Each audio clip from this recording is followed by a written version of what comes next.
Welcome back, everybody. Another episode, another audio episode of the Weekend Hot Podcast. Your man KZL, your man Swag. It's Greetings, Swag at 260. Back at you again, man. Short weekend, getting right back into it. Hope your weekend was good. Coming to you live from on 9/11, anniversary of 9/11. The towers went down in New York. Memorable time. I remember where I was when all this happened. My mother actually at the time, rest in peace, was flight attendant at the time. So definitely knew where I was and was kind of worried during that time because she was flying at the Yeah, time. So I'm like, oh shit. yeah, Um, but you remember where you were? Swag yeah, 11. yep. I was at work. I was cleaning the wall at the steel mill, and then the supervisor called us down. It was me, my guy Damien, Torch, and he called Mm, us down. And this dude was a prankster, so when he was telling us about it, we thought this was another one of his elaborate jokes. And he turned on the radio, and we was like flabbergasted. I went in and called my then girlfriend.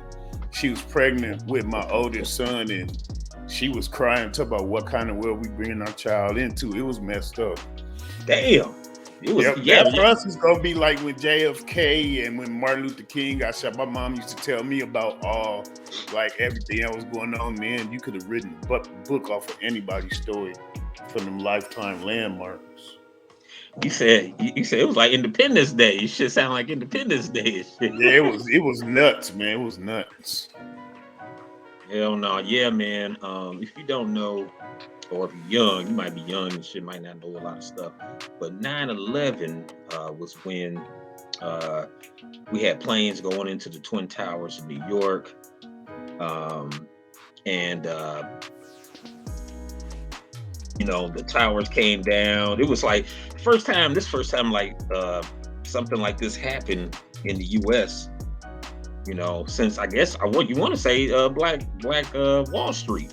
You know what I'm Yep, saying? It on wasn't U.S. technically a soil. Yeah. Them was the first right, attacks. Yep. right. It wasn't necessarily a bombing, but they used the planes to like basically a Yeah, virtual bomb. as a bomb. Yeah, Yeah, yeah, man. So and they rest in did peace. the job. Yeah, rest in peace. FDY in New York and the police department. You know what I'm saying, and all that. But Hey, definitely rest in peace. Yeah. Rest in peace to all the Foundation of Black Americans that may have passed away in that. You know what I'm saying. And speaking of Foundation of Black Americans, as we are, wanted to shout out one of the heroes of 9/11, um, Brother Leroy. Let me go ahead and get him some visuals. Brother yeah, Leroy Homer flowers. Jr. He was the black veteran pilot who fought 9/11 terrorists. Many Americans know about the heroic acts of the pilots and passengers of United Airlines Flight 93, a plane that was hijacked by 9/11 terrorists and later crashed into a field in Pennsylvania. Yep. Everyone on the aircraft perished, including the assailants and victims, have been immortalized through many memorials, vigils, and media. While his story has been told, many people are still unaware of the first officer, Leroy W. Homer Jr., the black man co-piloting the plane on that fateful day. This will be a recounting of his life and how he fought against hijackers, and his legacy continues. So basically, um, Brother Homer, tried to fight back. He tried to fight back, for the terrorists that was trying to take over the plane. He was able to send Mayday message when the cockpit was breached, and fought to keep terrorists from taking the plane. His widow started a foundation to help youth pursue aviation, which is good. Shout out to Brother Yeah, it Briss. is. Brother Briss is a lover of aviation. He's trying to work on getting his aviation license right now as we speak. So shout out to our brother Briss. The Homer was 36. He was one of 7 crew members on Flight 93, which was carrying 37 passengers on the morning of September 11, 2001. Co-piloting with Captain Jason Dahl, the 2 pilots got word from United Airlines dispatch to be cautious of cockpit intrusion. 45 minutes into the flight, Homer could be heard saying Mayday along with sounds of physical struggle as recorded through various channels. 4 hijackers redirected the plane toward Washington, D.C., where they plan to crash the aircraft into the U.S. Capitol. Terrorists struggled to fly the plane because they couldn't disable the autopilot function on the Boeing 757. As a result, they were forced to bring back Homer and Dahl, who were first to fight back against the hijackers.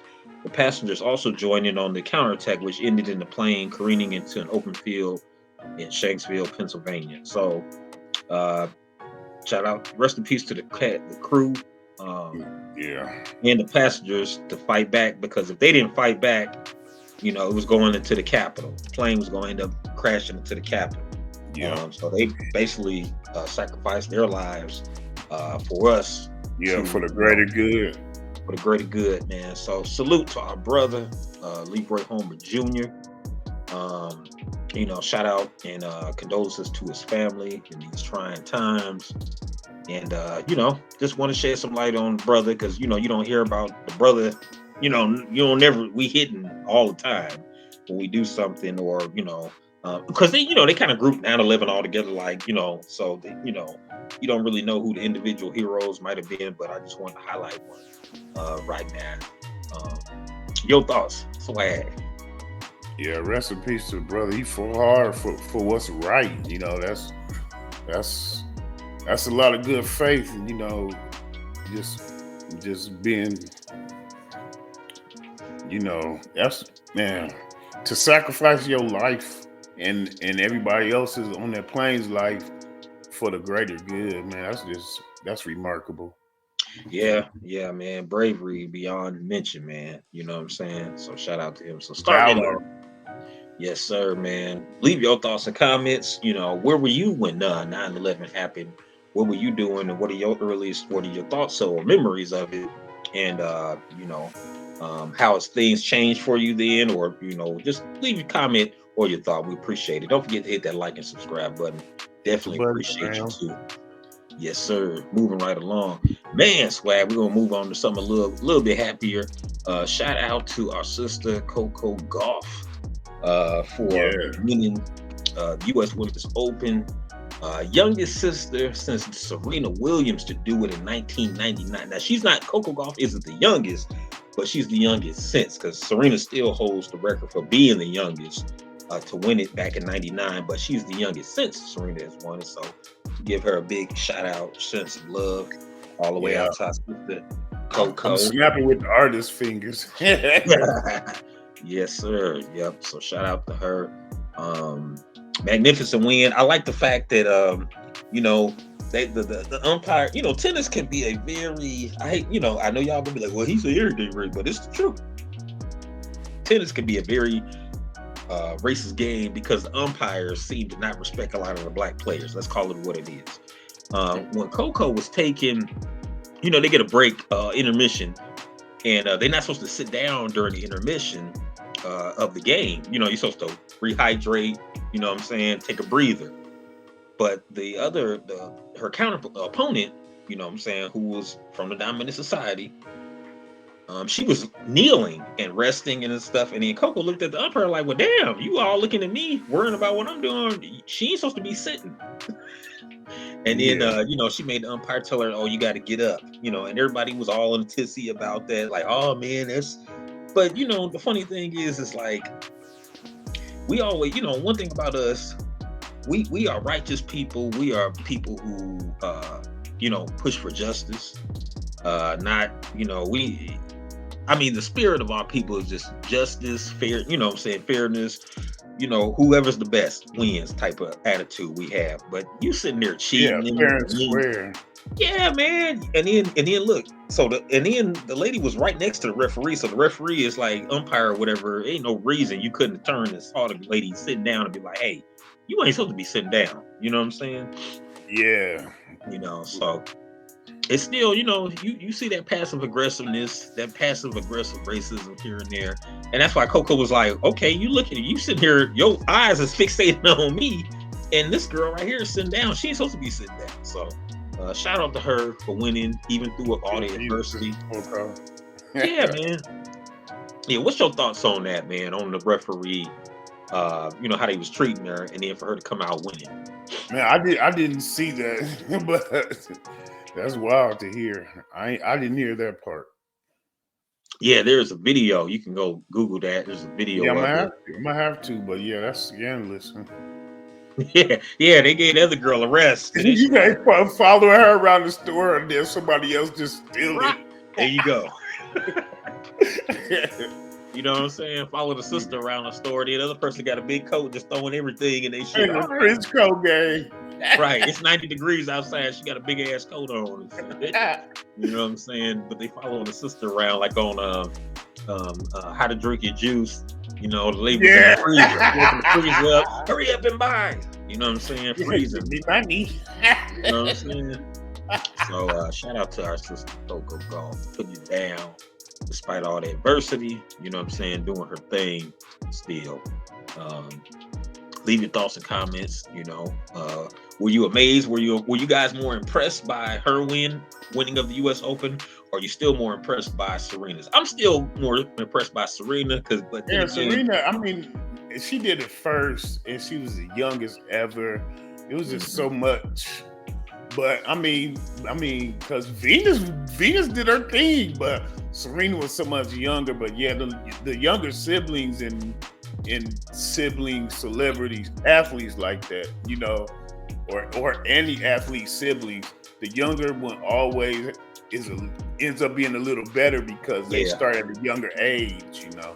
And they got something to look up to. They got something to follow. Yeah. You know what I'm saying? If you see your big brother doing it, you know, consistently this way, then you just go fall in line with the same program. Mm-hmm. And then you see the hurdle, you see the mistakes they made, then you know not to make those mistakes. There you go. That's why we both would agree in that Bryce James is going to be the dog of that family. Yeah, Bryce is going to be the dog. Bryce going to be the truth, man. I'm telling you. You can already see it. He got the height, he got the length, and you know what? You know what's crazy about him? He seemed to actually, and it may be blasphemous for me to say this about LBJ, but I ain't gonna lie, Bryce seemed to got a little more dog in him than his dad. Like the way he play, if you really watch those videos, he has that, like he ain't trying to be nice out there. Like I've seen him in those videos taunt other players. I see him get in their face. I see, you know what I'm saying? He got like more. See, LeBron ain't really start showing that fearlessness until the second half of his career. After he won them, you know. But Bryce already got it, you know. Even Bryce seemed a little meat. Yeah. Right. Bryce kind of got that Kobe MJ dog in him. Yeah. I see it because it's like you could tell, like when you, I mean, I know he's a kid and I watched the highlights, but like the way he coming at, like when he poke on people and the way he, you know what I'm saying, and certain things he does, like he's not, LeBron kind of, you know, and Bronny kind of let the game come to them and distribute, and that's how they play the game. Bryce is more, I'm just gonna dominate you. Yeah, he goes after it. You can't stop me. I'm bigger than you. I'm stronger than you. You can't stop me. So I think he's gonna be something to watch. I can't wait till he gets, you know, of age, but I can't wait to see him in the NBA play. Coming forward. But moving right along, more news, information for you. Don't forget to hit that like and subscribe button. Please, mash them thumbs. Now we got a little technology news here, man. Now I told y'all this AI. I told you, Swag, this AI shit about to get crazy. Man, I don't know if you've seen this in the news. What you're looking at is a AI office. This is an AI office. These little avatars are really actually working and building. I know it sounds crazy. I know it looks like a video game, but let me tell you something about those little avatars. AI builds software in 7 minutes in less than $1. AI chatbots were asked to run a tech company. They built software. The little widgets you see right there. They built software in under 7 minutes for less than $1. Researchers in a new study asked AI-powered tech company with developing 70 different programs. They found AI could develop software in under 7 minutes for less than $1 in cost on average. AI bots were assigned roles and were able to talk, make logical decisions, and troubleshoot bugs. So they actually got a whole office, like you see, that's their little artificial office. And so basically the findings came after researchers published. They said that basically this would be more cost-effective way and with minimal human intervention. And they said that, you know, the AI agents powered by large language models were able to run a virtual town on their own. In recent paper, a team of researchers from Brown University and multiple Chinese universities conducted an experiment to see whether AI bots powered by a version of Chat GPT's 3.5 model could complete the software development process without prior training. To this test, researchers created a hypothetical software development company named ChatDev based on the waterfall model. So basically, the company was broken down into 4 stages: designing, coding, testing, and documenting. And from there, researchers assigned AI bots specific roles by prompting each one with vital details. And so basically, they got designated tasks and roles, communication protocols. They even got termination criteria, so they could even get fired, and constraints. One researcher gave the AI bots their roles. Each bot was allocated to its respective stages: CEO, CTO, and so forth. So let me take a now. What are your thoughts now with them? With these, think about this. So they made some AI bots that started a company and created software in under 7 minutes for less than $1. The end is near for a lot of you business people. Yeah, it's definitely going to eliminate jobs, but you still have to have a person putting the information in. You got to have somebody on the coding side of the game. So it ain't over yet, but it ain't looking good for the home team. Yeah, because, think about that. You get somebody who owns a company and says, shit, I can fire all 500 of these employees, and hire and keep one person to run the bots. He said, it's over now. There you go. Hey, look, it's like get one human person to oversee the bots. So I only have to pay one employee. I got bots working for me. They making software and shit under 7 minutes for less than $1. So my overhead is cut in half. Oh man. So fractional. Yeah. So do I really need a human? I only need one, or maybe 2. A staff of maybe 1 or 2. 5 at the most. So do you, like you said, now to me, I'm like, damn, with all the jobs, coding and, data analytics and things like that, people are getting to. Google's offering free certifications and certain things like this. Now it's just like, damn, it might be all for naught, because shit, by the time you learn it, they're just gonna have an AI bot do the damn job. You know what I'm saying? Like, damn, your Google. But still, I mean, the person that's putting in the information, it has to be a certain level of good. I mean, if you just got anybody putting in any kind of information, you're gonna get any kind of results from the AI. I mean, you got to be good putting it in there for the AI to be good. So, I mean, there's that. Yeah, but still, as an owner, I get to fire 500 people and keep 5. Yeah. That put a spin on it, though. Yeah, I really don't have nothing for that. Like, what do you mean? If we own the company and somebody came to us and said, "Look, you guys are paying. You guys got 500 employees. What if I could cut that overhead in half, triple, get rid of that, and you know what I'm saying? You pay me to run these little bots. You know what I'm saying? So you only got one. We only got one employee that we got to pay." And the bots doing all the work. You know what I'm saying? Ain't no workplace harassment going on.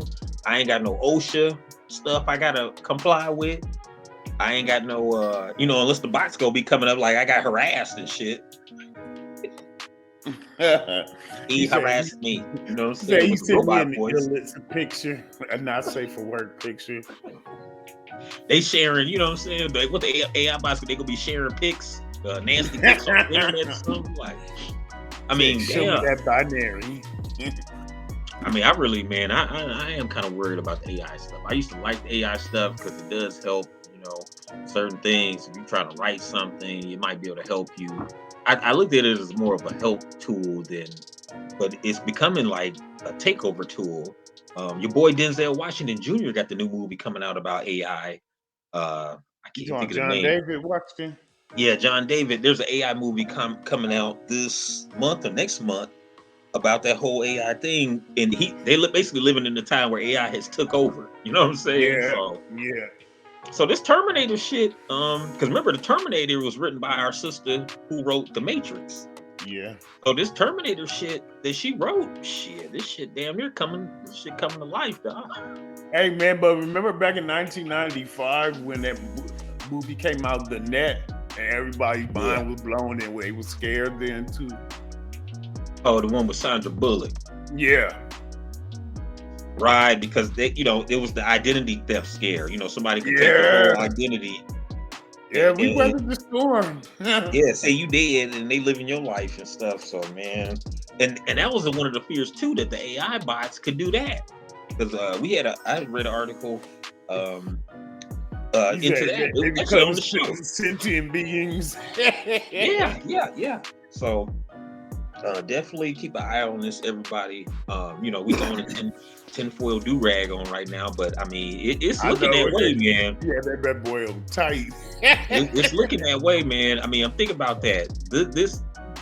The chatbots didn't cost them hardly nothing. The chatbots made a new software to help this company in under 7 minutes, dude, and it cost them less than $1. I mean, yeah, it's crazy, man. Give us your thoughts. Hey, when you ain't paying an hourly wage, you can take that little bit of money for a thing, Yeah, definitely, man. Yeah, it's scary, man. You don't know where it's gonna go next. You know what I'm saying? You really don't know where it's gonna go next. It's gonna be coming to everything soon because they already got the fast food robots. You got Roombas and shit. You got robot I don't Oh mind the yeah. robot vacuum and lawnmowers though. I'm okay. Oh man, now that you think about it, I went to White Castle and there was an AI where you order the food at the window. I mean at the sign. And you say what you want, and then the person, would you like mustard or ketchup? You know what I'm saying? Wow. I know that. But then once you get around the building, you got people standing there and got to serve them up. So it's still slow, but they cut out a few jobs. I mean, it's like 3 kids running the whole White Castle. Now, I don't want that, man. I want to hear Takesha voice. What you want? Yeah. I want to hear Shanique. I want to hear Darnell voice. Welcome to White Castle. Welcome to White Castle. This is Darnell. What you want? You know what I'm saying? I don't want to hear the AI bot ask me, how would you like a Coke today? I don't know. I need a real human being. I need Shanique. Well, she mad as hell. She at work. She came to work late. Her kids getting on her nerves. Hey man, but that's amazing. Now the first real AI product that I seen, like a production, it's on I want to say Showtime, about the Will Chamberlain documentary, and his family allowed them to use his voice to document. And it was uncanny. It sounded real. It ain't like these songs where they be making where Michael Jordan singing Biggie songs. It was a real doc produced and published, and it sounded like Wilt, man. Even had clearing his throat and carrying on. It was crazy. And just to piggyback off what you just said, Swag. Did you hear that the AI bot, the Drake AI bot, got a Grammy nomination? Yeah, I heard that for that collab. Right. Yeah.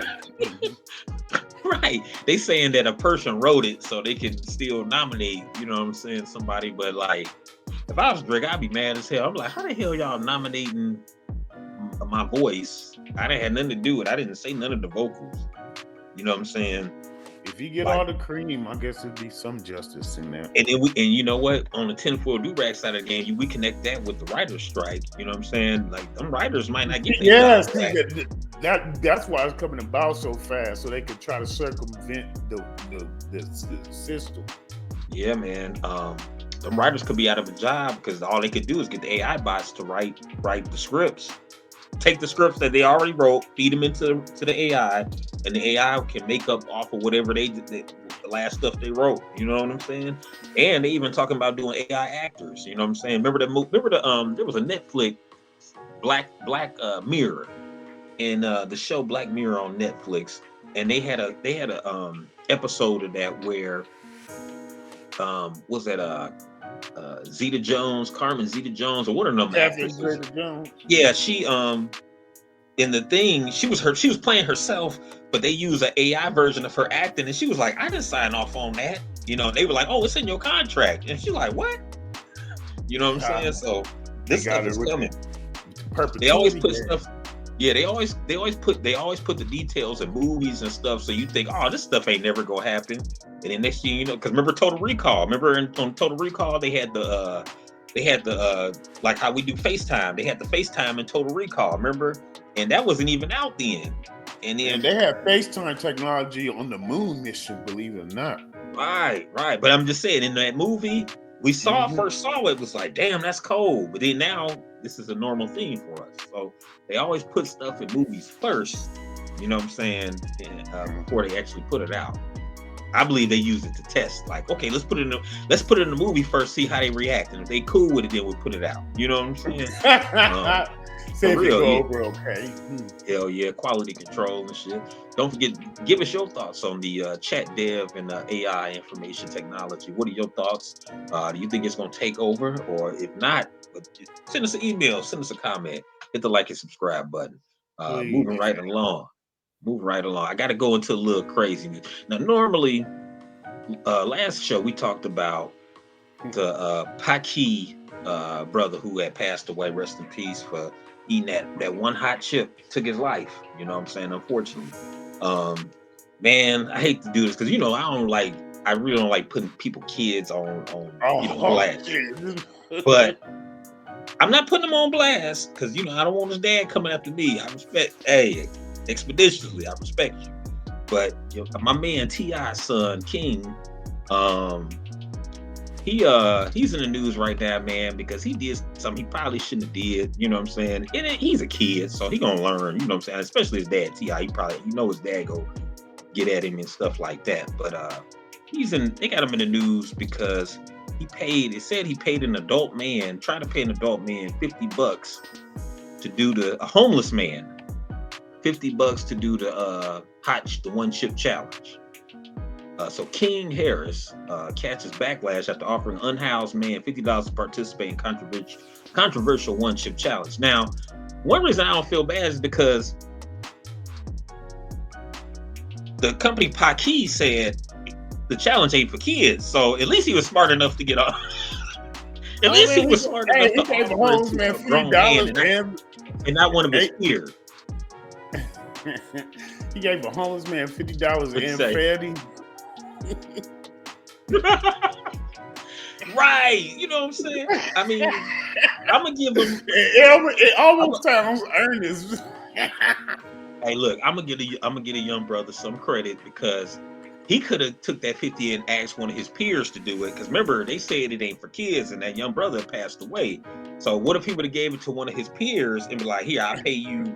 You know what I'm saying, to do it, and they passed on. So at least he was smart enough to know or read the package, because Paki said it's on the package that it's only for adults. So man, this content over everything here is going crazy. You know, he's like you said, he fed the homeless and did a good deed. They gave him money, food.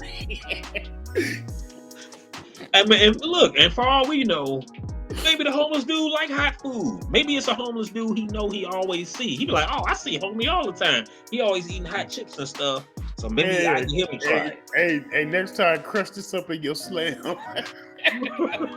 You said crush it up? Now, but it said that despite Hakeem pulling his one chip challenge product following the death of a Massachusetts teen, it looks like King Harris, T.I. and Tiny's 19-year-old son got his hands on one of the extra spicy chips and paid an unhoused man to consume it. The roomies react to, they react to King Harris' video, "Homeless people aren't your entertainment." So basically, he got backlash. People say, "Oh, they ain't your entertainment." So in the video that was recently shared on social media, King presented a homeless man with one of the infamous chips and promised him $50 if he could go 5 minutes consuming it without quenching the burn. As the man eats the chip, Here comes the mean-spirited part of the story. As the man eats the chip, he done got Ned and stuff to eat the damn chip. Yeah, that man sitting there like Key and Peele when he was sweating. He ain't got Ned to eat the chip. As the man eats the chip, King Harris and other bystanders look on in amazement. while he chews. King tells him, "Open your mouth when you swallow it." Damn. Shortly thereafter, the man reaches to open a bottle of water, and King declares, "You can't drink it yet, though. You gotta wait 5 minutes." Oh. The unhoused man then groans and jumps up and down as he tries to fight the urge to drink the water. Someone off camera knows he crying. The man eventually has to drink the water, and King declares that he lost. However, he knows he still gave him $20. So he didn't even get a dude the whole 50. He gave him $20.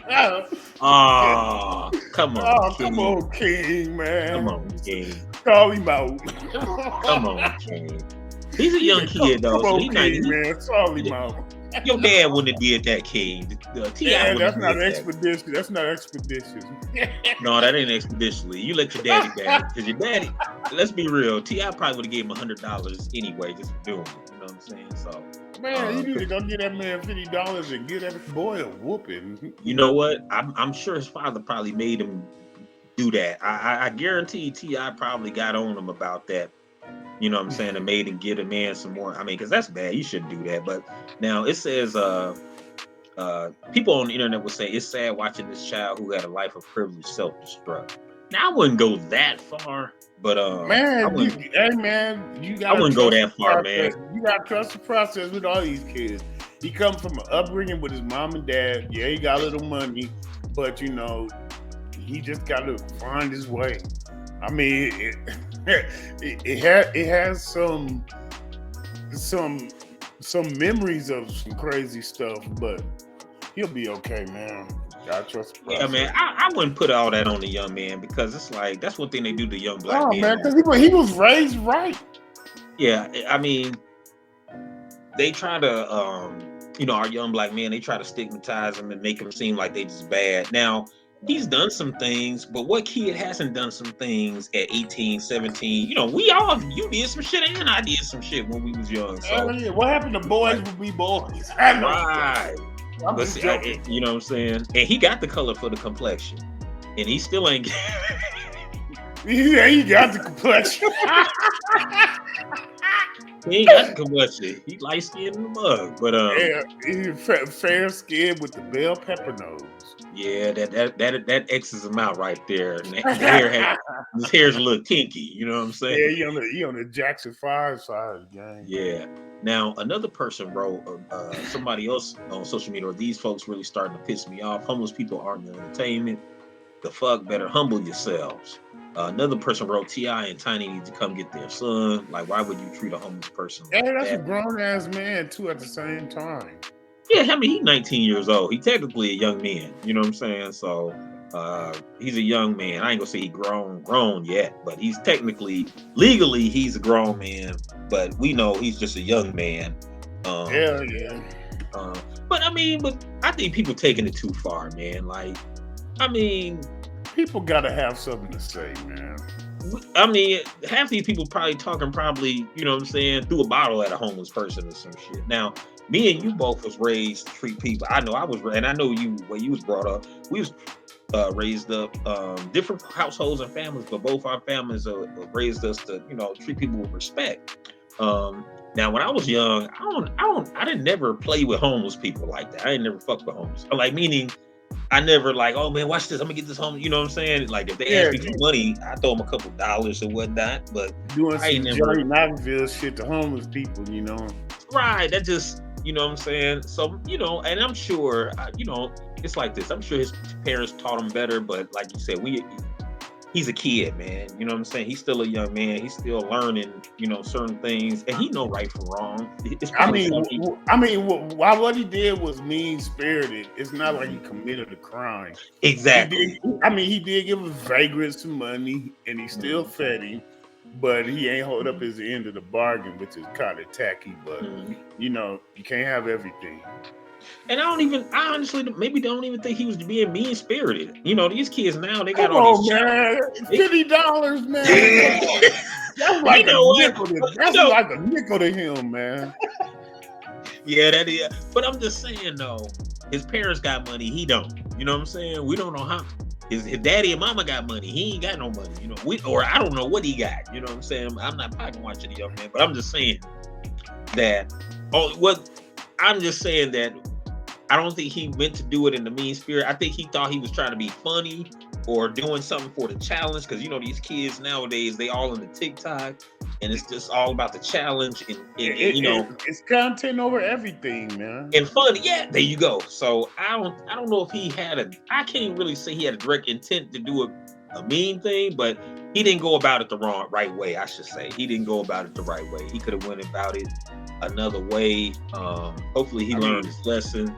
You know what I'm saying? I ain't even on his head. I've seen kids do worse stuff to people with less. Exactly.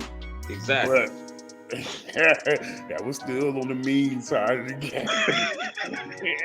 I mean, I'm gonna give him grace on his character, but that was King, up there. but you're right though, King. Stall him out, stall him out, man. You could have gave that man $50. Yeah, he could have gave that man 100 card. Should have still gave him $50. Yeah, man. Come on, man. Well, give us your thoughts and comments below. What are your thoughts on what Lil King did? Hey, but at the same time, he set up a clear set of stipulations. That man agreed to it. Yeah, he sure did. I mean, he's a grown man. He said food and money. I'm where do I sign? Yeah, I didn't mean to cut you off though. No, that's why Ned looking like that. Ned Dwight looking like, where do I sign? Get a bottle of Ripple out the mug. That's where I get that 50, get a bottle of wine, get a bottle of rose, you know what I'm saying? Let me get a bottle of rose. Get some of that rose, give me a mile.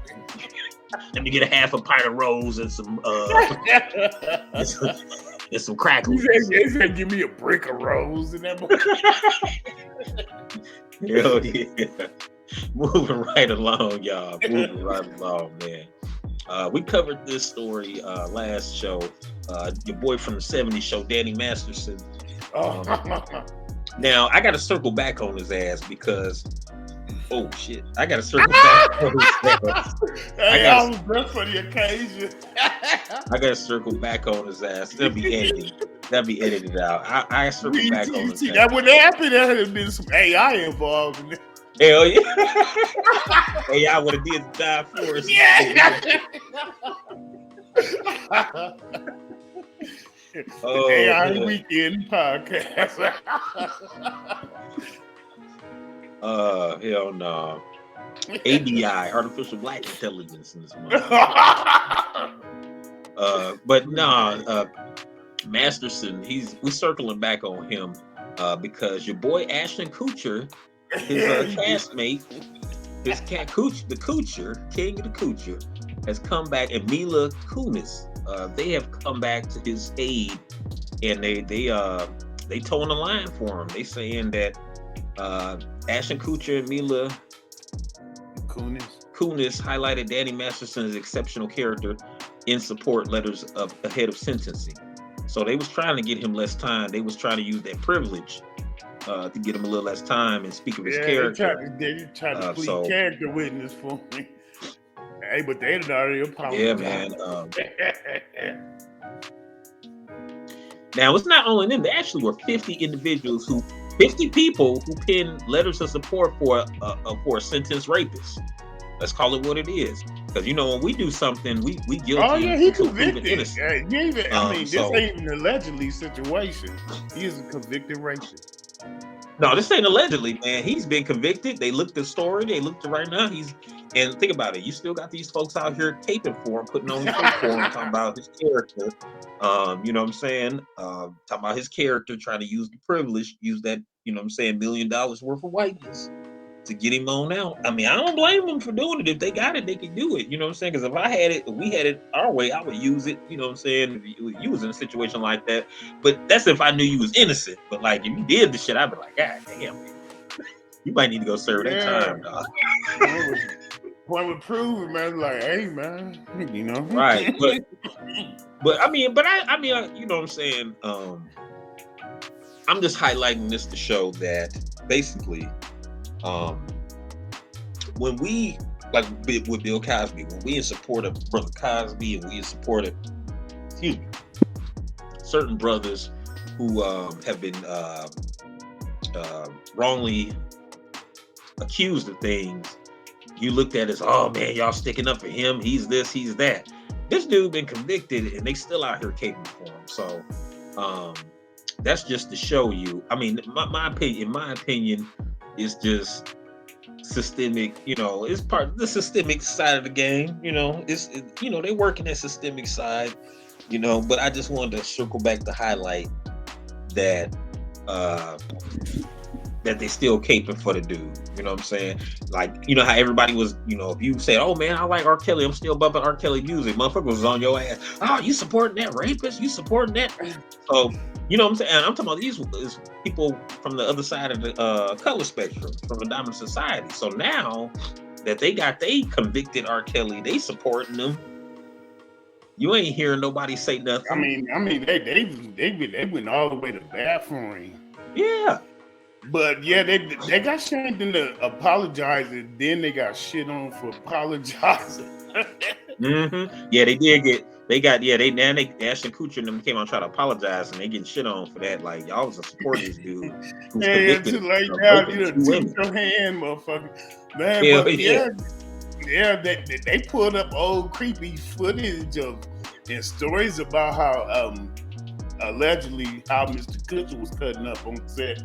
And Danny was doing some inappropriate stuff too with Mila when she was only 14. Allegedly. Oh, there go the bat signal. Yeah, man.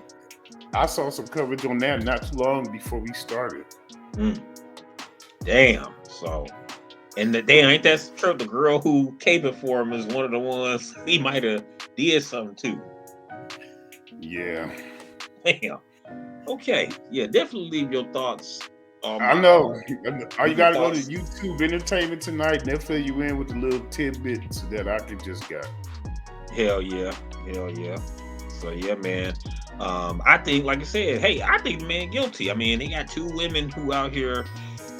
Because usually I want to be like a question anymore. I mean, yeah. He did that.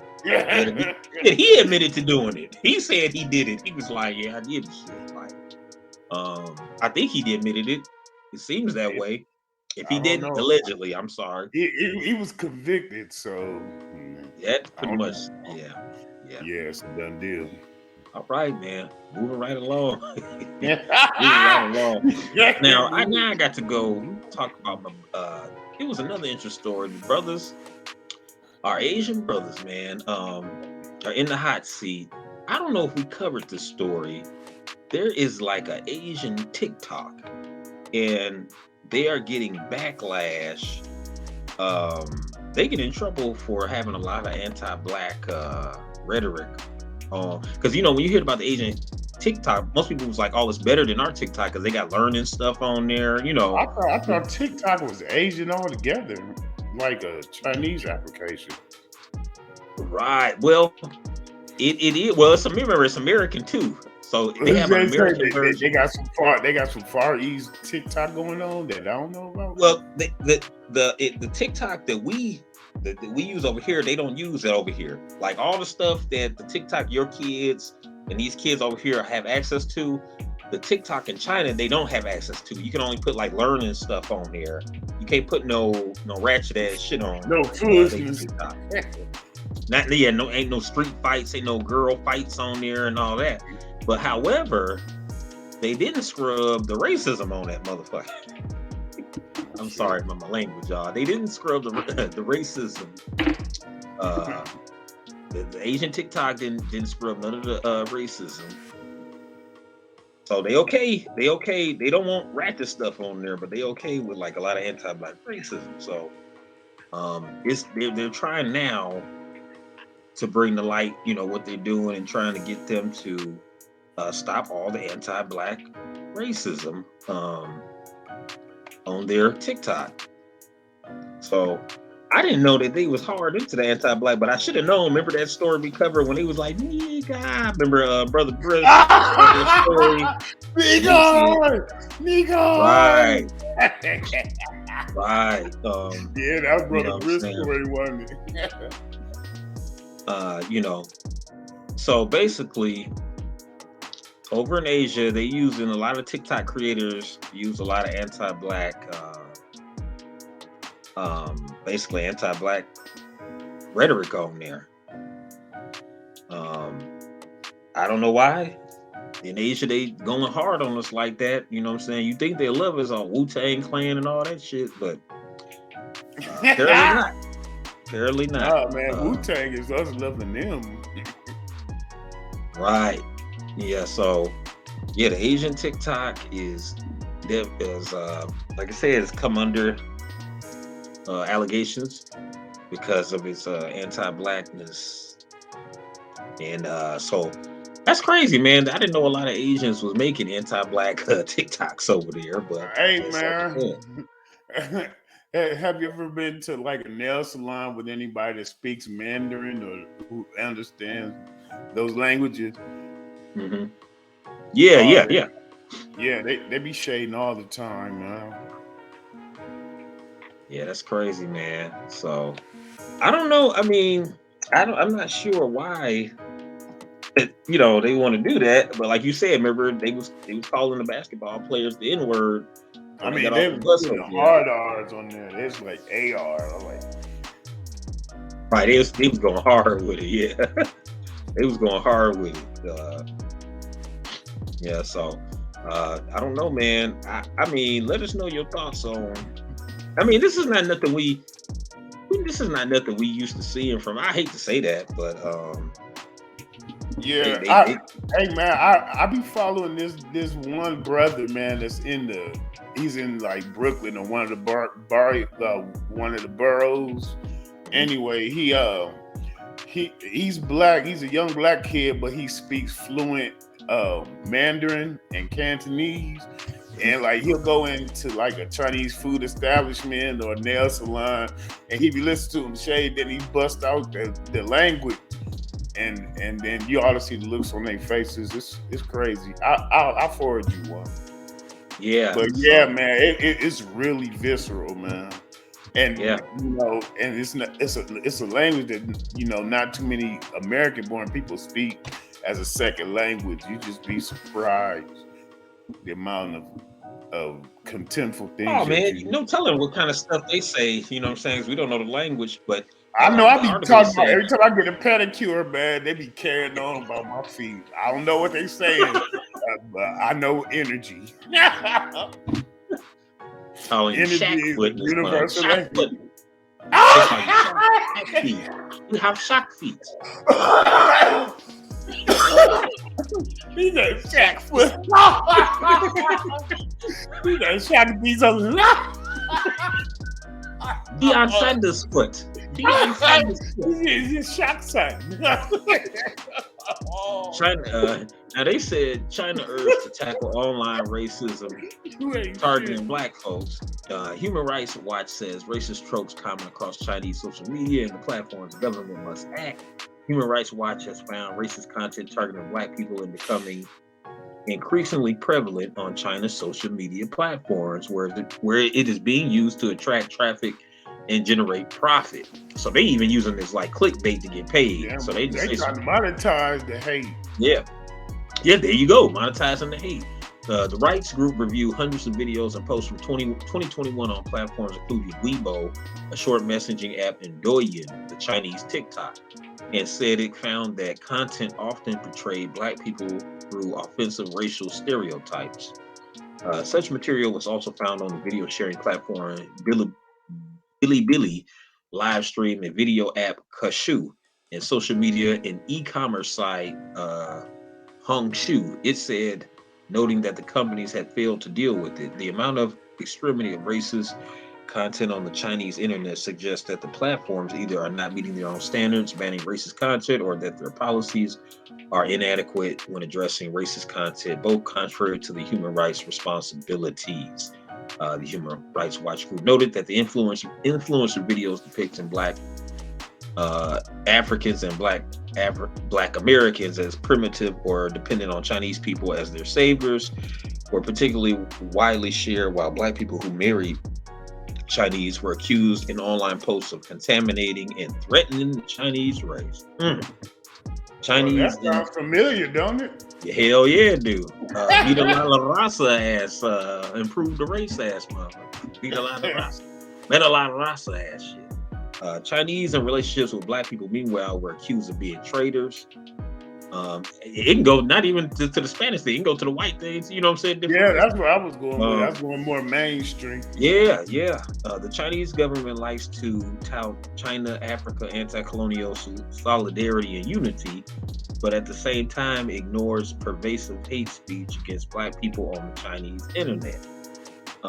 Beijing should recognize that undertaking investments in Africa and embracing China-African friendships won't undo harm. So now we know that the Chinese have basically bought Africa and took over Africa. That's why a lot of African brothers and sisters, they're fleeing over here. Is because they are fleeing. They are fleeing. They're fleeing the poverty in their country, and they're fleeing the colonialization of Africa from the Chinese. You know what I'm saying? So if somebody coming into your country, colonizing y'all, then they fleeing. That's what it is. So because they not, I mean, but you do have some like the brother Malema, who's there now, remember he getting them people up out of South Africa. So he's like, I ain't standing for this. You know what I'm saying? We getting y'all up out of here, because basically they just raping the resources and not, you know what I'm saying? They just taking the resources and colonizing the people. So it's like I'm with the brother Molina, just getting them out like, hey, y'all got to get up out of here. You know what I'm saying? This is our shit. So, man, what's your thoughts, man? Make over the blood diamonds and stuff. Huh? See, and, you know, this goes back to all the old anti-stop Asian hate. You know, they tried to blame the Asian hate thing on black people, like we just fucking Asian people up, and that was as far as from the truth. We seen it remember when the nail salon in Atlanta got shot up? That wasn't no black person who did that. Yeah. You remember that? Yeah. You know what I'm saying? So, you know, we always had love for the Asian brothers, you know what I'm saying? And it's, you know what I'm saying, in our communities, you know, like you said, from Bruce Lee to everything, from Chinese food to flea markets they've always been a part of the community that came in, but not really giving nothing back to us. You know what I'm saying? So now, not only are y'all invading communities and not giving back, now damn, y'all done got y'all on Chinese TikTok talking hella shit about us and the Africans that y'all colonizing. So, I think that's something to look into and something to be aware of. But please give us your thoughts. What's your thoughts, swag, on on these folks going in on us like that on their social media platforms? It ain't no surprise to me, just because of some of the videos I'll be watching. My algorithm is getting pretty dark, man. Yeah, it definitely is, man. Man, you know, and we need the cool Asian brothers that's cool down with us. Y'all need to be, like I say, y'all need to be speaking up. Our brothers cool now, yeah. Yeah, I mean, you know, I like to think that all of them ain't on the bullshit, but 95% of them are, until proven innocent. You know what I'm saying? You suspected it. Not the guilty till proven innocent. Yeah, you guilty until proven innocent. You suspected until proven otherwise. You know what I'm saying? Yeah, suspected. Hey, we don't know. But I'm just saying that the ones who are not on the SAS side of the game. Hey, SAS, you know, we ain't got to say it. But if you on the side that's, you know, you ain't on that type of stuff and you have respect for, you know what I'm saying, other cultures and things like that, you need to be speaking out to your people and saying, hey, that's fucked up. Y'all shouldn't come at them like that, because a lot of the reasons we over here is because of the civil rights movement. And they fought for us to get over here too. So definitely keep that in mind. If you know, on the Asian side of the game, man, make sure you holler at your people, man. Tell them to cut all that anti-black shit out on TikToks and all that kind of shit. You know what I'm saying? You know, y'all love Bruce Leroy. Y'all was watching The Last Dragon too. Come on now, stop. He said Black Belt Jones. Hell yeah, all of that. You know what I'm saying? Black Belt Jones. You know, oh man, but yeah, man, moving right along. Once again, leave your thoughts and your comments below. We definitely appreciate it. Got another story for you. Now, back on the Asian side of the game, man, Asians, y'all been going hard on, man. See, that's the thing, man. A lot of Asians be going hard on us and nobody ever say nothing. But then if a black, like, remember the Asians was beating our women ass in the nail shops and shit, nobody was saying nothing. But then something happened to them. It's like, oh, stop Asian hate. Now, I'm just saying, this was a big story in the media. They said it's a little cultural appropriation going on. There was a Asian frat that is stepping like the brothers. And they're getting a lot of backlash from it because it's like we call them cultural appropriation. So now they got an Asian frat and they stepping. Now I know somebody who is a Black Greek, and they told me that this happens. They told me basically what they'll do is white frats and different other frats that's not Black. What they'll do is get somebody from a Black frat to come in and teach them how to step and teach them how to do certain things. And then they kind of form their own little thing, whatever. So I guess it's coming. I guess I was told. I'm not sure if this is allegedly. It's coming from us. We teaching them how to do the shit. I mean, how do you think the Jabberwockies learned how to do what they do? Oh hell yeah! That's why the Asians leading breakdancer right now. Like you say, it passed to them. They didn't watch us so long. Now they didn't took it over, and they doing it now. But there was also a sorority of Asian women that's stepping like the sisters. Uh-oh.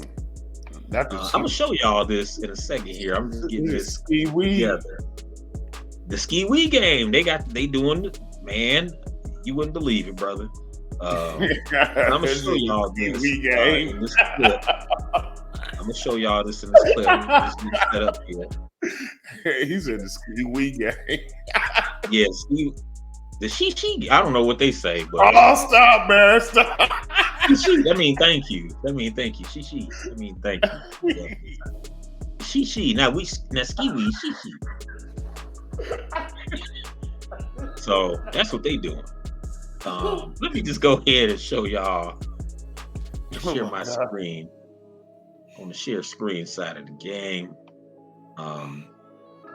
Fair use. I'm gonna show y'all this. I apologize. I hate, the person that shared this on Twitter. I apologize, but I got to show it. Here we go. And y'all can see. Let me make sure y'all can see. When you add it to the screen here.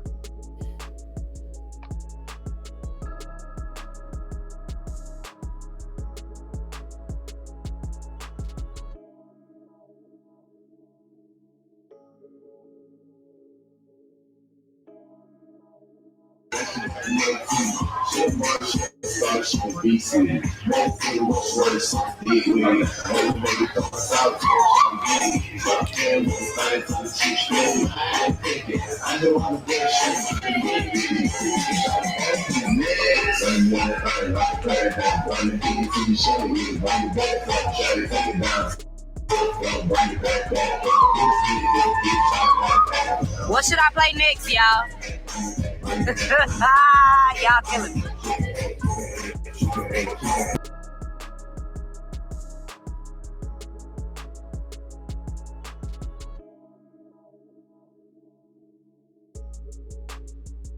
Asian.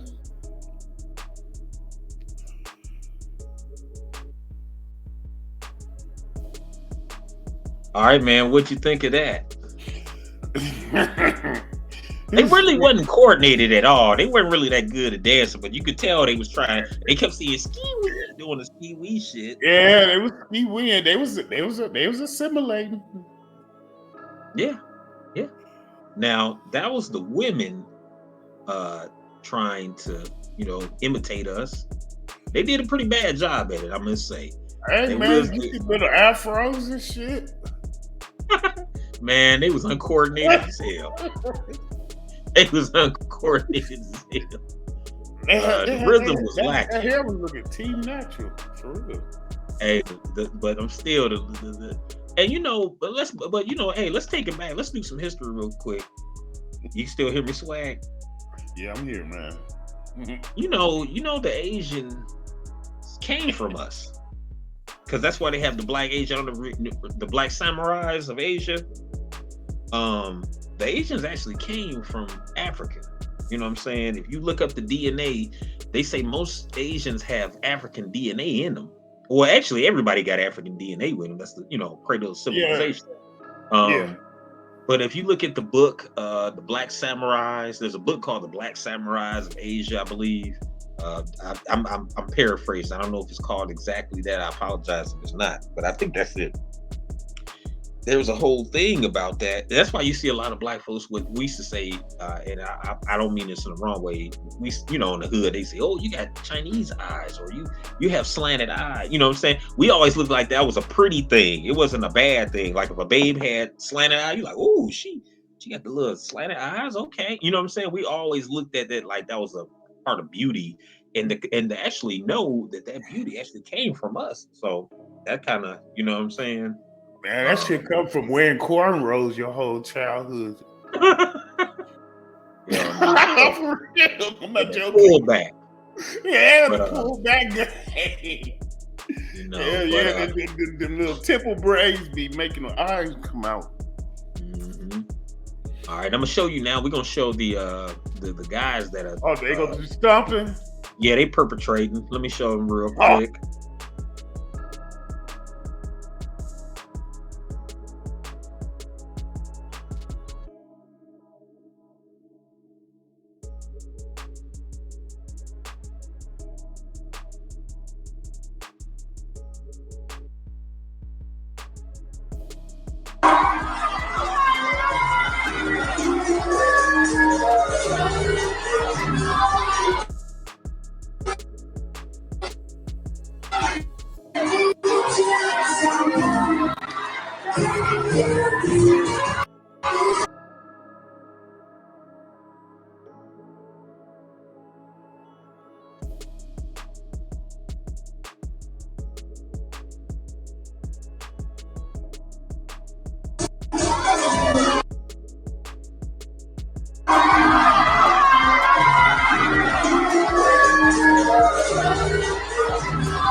All right, we're back. What do you think of that? Hey, they were stomping to the Doja Cat. Right, they stomping the Doja Cat. Hey, that bitch. They doing the moves though. They trying to do the moves. They ain't, like I said, they ain't good at them. But you can see where they get the influence. You can look at the jackets they had on. Hey, that was like the NSYNC video when they have the strings on their hands. I was like, is these the Asian Kappas? Hey, they look like castanet puppets. Yes, they the Asian Kappas and shit. Like they got the red. Yeah, what that shit? TKO. Yeah, even the picture you see on there is their frat house. Is their frat house. They got a nice frat house. They use a lot of the Kappa colors and stuff. And but yeah, man, it's been an uproar online, social media saying it's definitely cultural appropriation. You know what I'm saying? You appropriating us, but then on y'all Twitter, you talking shit about us. So Black Twitter slams viral video of Tau Kappa Omega fraternity for cultural appropriation. A viral video of a predominantly Asian fraternity strolling to Kiss Me More by Doja Cat and SZA has Black Twitter up in arms over claims of cultural appropriation. The video has amassed more than 20 million views. Black Americans are the most imitated ethnic group in the world to date, wrote the user, who helped catapult the video of Tau Kappa Omega members moving in loose unison through a crowded auditorium. On the organization's website, they describe themselves as the first Asian interest fraternity. They were officially recognized in 2002 on the campus of the University of Oklahoma. It's an organization for anyone with interest in the history, philosophy, and culture of Asia, seeking to learn personal leadership skills, form lifelong relationships. The fraternity seeks to help individuals realize their potential as contributing members of society by first understanding themselves, reads part of the public statement. In the video, there are at least two Black men and a few other. If they go with that bullshit, men of color among I don't know what a man of color is among the winding line of members. Still, Tau Kappa Omega's origins and intentions aside, users are calling out the lack of respect shown to Black culture and the purpose and traditions of Black Greek organizations. I'm sick of it. I'm sick of culture being used for likes and social media engagements when none of these cultures like us at all. It's sickening, claimed one person in a tweet. Another disapproving user wrote, "We're seen as nothing more than the entertainment race. We're here to entertain the world while also simultaneously getting shitted on every day by every other race and culture. It's fascinating. It's beautiful." What are your thoughts, my brother?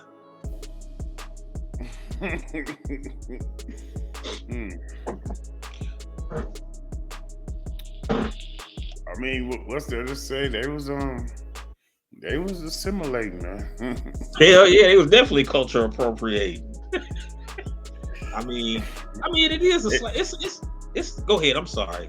I mean, we be moving the culture, and I get the appeal, but at least if you're gonna use our intellectual property like that, let's show some respect on the way back. Definitely, I agree 100% with you on that one, Swag. We usually disagree on things. Now, I know, but we all 100% agree. They really appropriate. Now, I'm gonna take a perspective. I'll play devil's advocate for the sake of for journalism. For the sake of discourse. Now they say right. Now they say that they say mockery or not mockery, but what do they say? What's the word I'm looking for? I can't even think today. Flattery. Imitation. Right, there you go. Imitation is the greatest form of flattery. So are they just imitating us? You know what I'm saying? Because some people go say, "Oh, y'all tripping, Black folks. They just imitate. That's how they showing love. They imitating y'all." But the thing is they ain't loving us too damn much. If the Asian TikTok, they got all kind of motherfucking anti-Black racists. You can't be loving us too much, like you. And that's the thing. That's the sad though. You know what I'm saying? Most of the people who color, I don't see color, be the same people who don't even really like Black people like that, but they love how we play ball. They love how we, any kind of sports. They love how we do that. Only under the guise of USA. They love how we dance. They love how we sing, but they don't love to give us the props, just like how they doing with hip hop. You know what I'm saying? It was a good point a brother made on the, I was watching the Tariq broadcast. It was a good point a young brother made. He said that, what other music genre do they give a birthday to? They don't. You know what I'm saying? They don't give, why does hip hop have a fucking birthday? Where's the R&B birthday? Where's the rock and roll birthday? It's the reason they do that. He said he believes the reason they do that is so they can sneak other races in. That's why they're saying that we didn't create it. That Latinos helped us and Jamaicans helped us and all this. Because see, the real birthday of hip hop is in the 40s. Remember, we was rapping back in the 40s. Yeah. They keep putting hip hop's birthday at like the end of the 70s. And it was going on way before that. Like the actual urban style hip hop goes all the way back to like 72, 73. You know what I'm saying? They was doing bebop, b-boying and all that. So it's just the fact that this, like you said, it is a slap in the face, man. If you ain't gonna give props to who gave it to you, it's like you hate us, but you like our style, and that's like the worst thing to me. I like your style, but I hate your ass. I want to be like you, but I don't like you. So, or let me give you another sentiment. I could be a better Black person than you could be. Yeah. We can be better, we could be minority. We could be better Black people than you Black actually people could be. That's how I don't think, for real. He said, what a waste of Black skin. There you go. For real.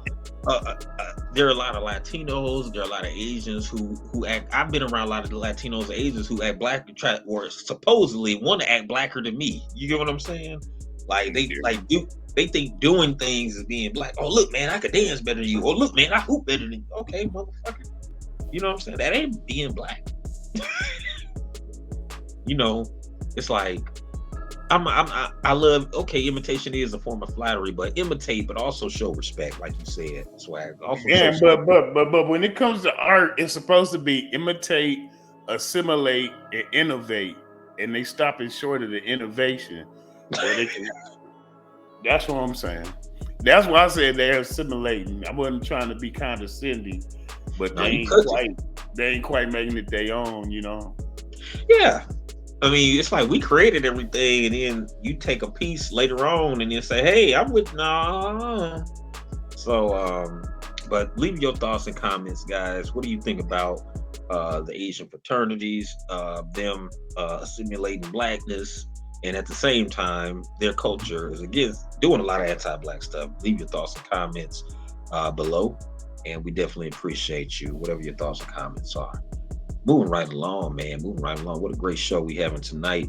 Another thing. Oh, this is a big story that came out, man. I don't know if you heard this. This guy right here, boy. Let me tell you, it's a different set of rules, man. This is a different set of rules story right here. You already know, swag. Different set of rules. Yeah. Teacher, thirsty teacher. This thirsty ass teacher right here from New Jersey. He's a thirsty ass teacher, and I'm saying that because he. New Jersey teacher who resigned after posting ex-students' nude pics is hired by another school.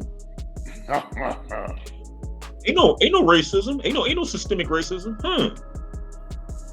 Let me say that again. New Jersey teacher who resigned after posting ex-students' nude pics is hired by another school. Now, you know damn well if his ass is black, he wouldn't have got hired by no other damn school. He probably would have never taught again. A New Jersey high school teacher who resigned after posting naked photos of a former student online was hired by another school district, according to reports.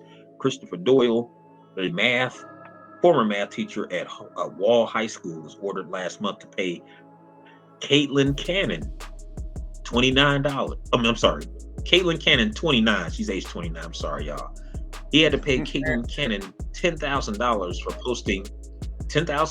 for posting intimate pictures of her on a revenge porn website. Doyle resigned 2019 amid litigation over the breach of Cannon's privacy, but was quickly hired by Perth Amboy High School, just a county away.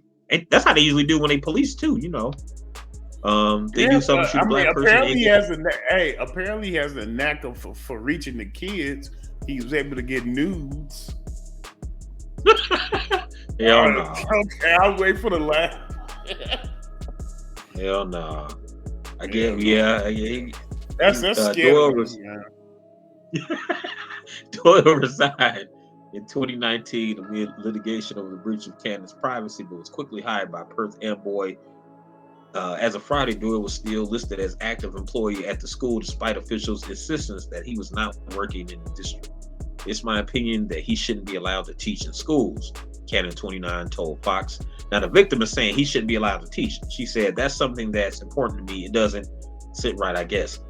Officials at Perth Amboy High School did not immediately respond to the post. Request for comment.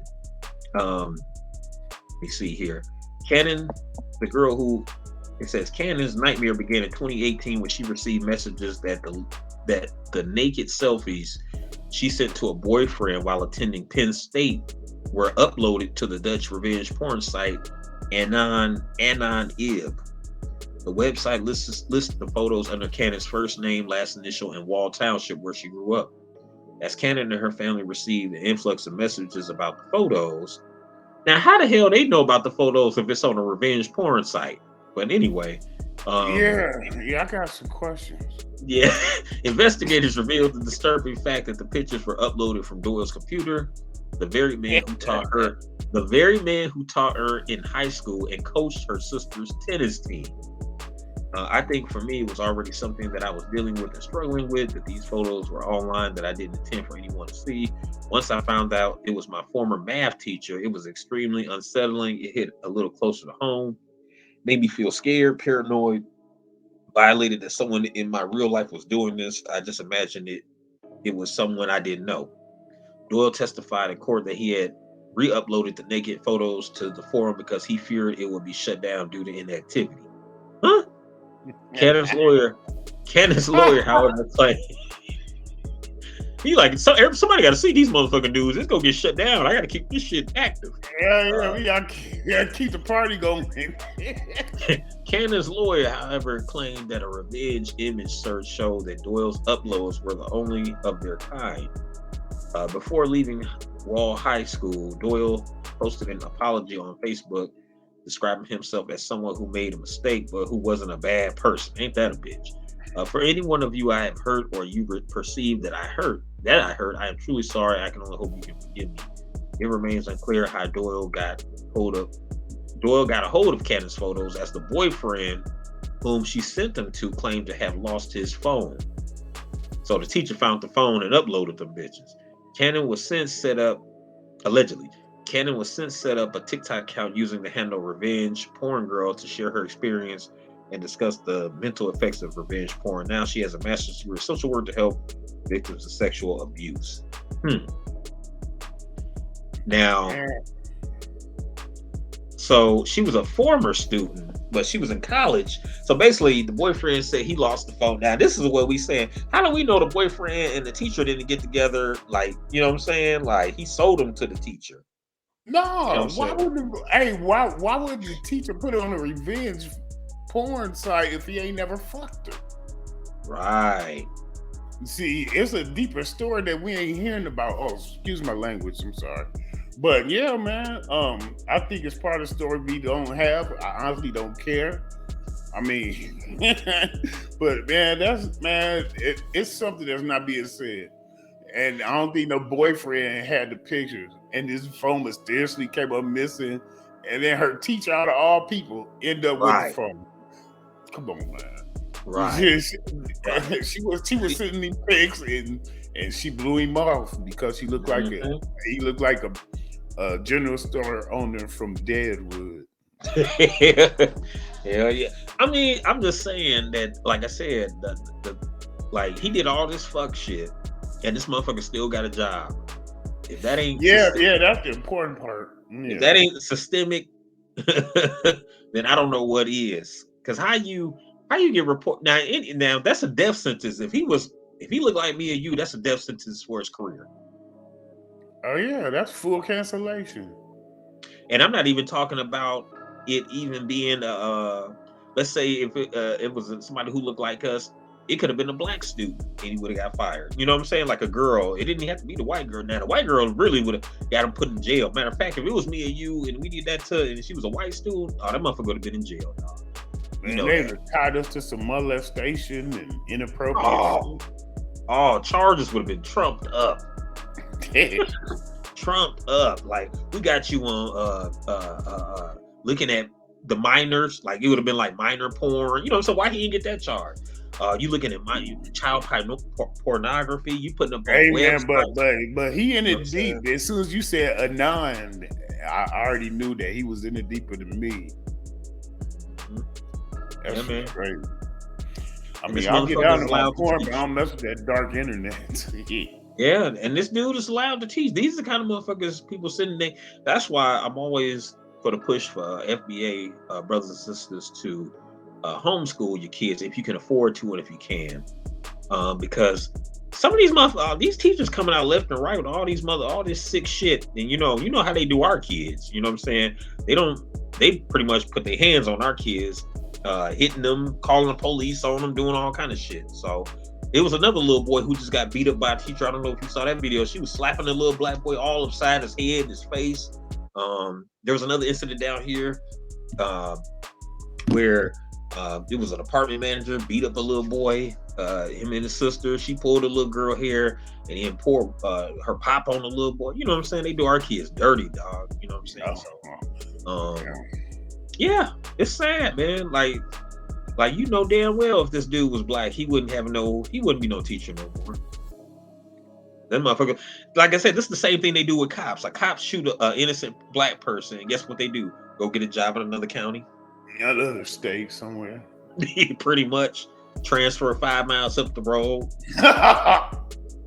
You know what I'm saying? Leave us your thoughts and comments below. We definitely appreciate it. We already know what this is, y'all, systemic racism, but leave me your thoughts and comments, what you think. And if you know any details about this story, man. Moving on to our last story here. Coming up on our last story here. Man, I hate to report this, man, but I just want we got two more stories. I'm sorry. Hate to report this, but it's another story, man.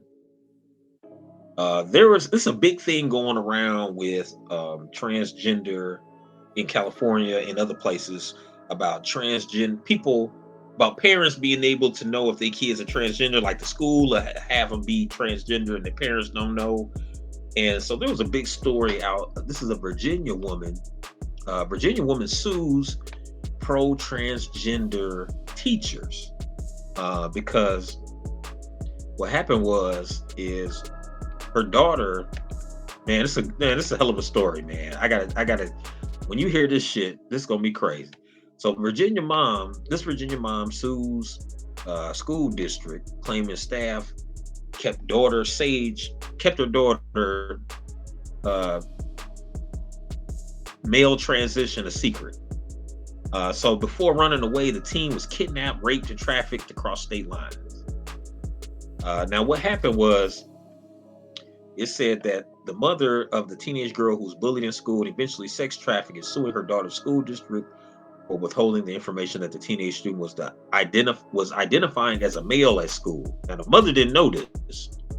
Michelle Blair, the mother of Sage Blair, filed a lawsuit against the Appomattox County School Board, sorry if I said that wrong, district staff, in addition to a Baltimore public defender, for actions that she alleged deprived her of properly parenting her child. Blair now claims that her daughter was severely bullied in high school, which she was aware of, but alleges that the school district withheld information about why the bullying was happening. Sage had begun identifying as a boy at school.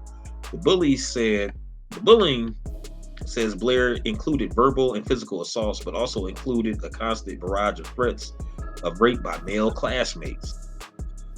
Despite this, the school encouraged her to use the boys' bathroom. Blair previously informed the school that her daughter had a history of mental health issues, including depression, eating disorders, self-harm, and hallucination. Even with this information, however, the school opted to pursue a social transition for Sage behind the backs of the parents. Now, Sage is only 14, by the way. Then the 14-year-old girl was allowed to change her name to Draco at school. So she named herself after a gun. Her daughter would start calling herself Draco. Her parents eventually covered details of the situation only when they found a hall pass in Draco's name. According to Child and Parent Rights Campaign, who filed the suit on behalf of Blair, the school's decision to withhold information about Sage's gender identity deprived Blair of her ability to exercise her fundamental parental rights to direct the upbringing of her daughter, including making educational and mental health decisions. Previous reports indicate that Sage first ran away from home. Let me backtrack. Sage ran away from home because of the bullying and harassment she was facing at school. And it says she first ran away from home the night her parents found the hall pass with the name Draco on it. School officials were encouraging her to use the boys' bathroom, even though they knew she was being threatened and sexually assaulted. So she perceived herself that she wasn't safe and she ran away from home. She runs into the arms of a waiting pedophile who encounters her, rapes her, traffics her with two other men, and takes her across state lines into Washington, D.C., ultimately Maryland. In Maryland, Sage was eventually tracked down and rescued by FBI agents. However, the Baltimore juvenile court system assumed the custody of the adolescent at the instruction of Anissa Khan, an area public defender. Khan had made the call that Sage's parents were not sufficiently affirming of her new identity. So the public defender says she shouldn't go back with her parents because they wasn't sufficiently affirming of her new identity. And according to the suit, fabricated a story of abuse and neglect by the parents, convinced the judge to keep her in custody. After they kept her in custody, something else happened, man. This shit getting even crazy, dude. What happened was, bear with me, y'all. Waiting for my page to catch up with my reading here. Basically, after that, here we go. So basically, while in state custody, Sage was placed in a juvenile facility for young men. And listen to what I said. She thinks she's a girl, but the public defender said, "Oh, her mom and dad don't let her be a transgender boy, so she don't need to go with them." So they put her in an all-male all male young men's facility, she again began to be sexually assaulted, exposed to drugs, and denied medical and mental health care. This is a 100-pound girl. What do you think happens in this facility? Said Broyles. Maryland's top public defender, Natasha Dardig, said she and her office were backing Khan in the fight. So they doubling down. Let her be a boy. She want to be a boy. Let her be a boy. Let her stay in there with the young men. So you know what I'm doing, man. I don't even want to. We fully at the male facility, and once again in fear for her safety, Sage again ran away and was again picked up by a sex trafficker who brought her to Texas, where she was again raped, drugged, starved, and tortured until law enforcement in Texas rescued her and notified her mother, returned her to Virginia. Since her return to her parents' home, Sage has undergone intensive inpatient and outpatient therapy to address the multiple incidents of extreme trauma, also diagnosed with complex PTSD. Broyles argues that what happened to Sage is a direct result of the school's failure. The issue at hand, however, will be fixed within ideology-driven school officials are forced to recognize it is not within their competency, their authority, to be transitioning a child without the direct involvement of the parents. It is frankly just cruel and irresponsible for school officials to be encouraging gender confusion. Virginia Governor Glenn Youngkin has spoken about Sage's case before. Several months implemented new state guidelines that will tone down some of the school policies. So this Anissa Khan, this Indian lady, is named in the suit for allegedly sending Sage to a juvenile facility for men instead of returning her home to her parents. So she was getting raped in the facility by the little young boys too. Let me know, what are your thoughts on this? Because I know I've been going a long time over the story, but I told you the story was going to be interesting. What are your thoughts on this story? That these people, the school, the motherfucking public defender, and yeah, I'm cursing y'all, I apologize, but I got to. The public defender, they all signed off on her being a boy. They push back on the parent for not letting the parent, you know what I'm saying, know about it, and the parent be a parent. And they said, no, she's a boy. She don't need to go home. We're gonna send her to an all-male youth facility. Now, I worked in a youth facility called Hoosier Boys Town. I was a mental counselor. Also, it transitioned to the name Campania Academy. This is where young brothers who was in juvie come out and they transition back to society. I was a mental counselor for the youth there.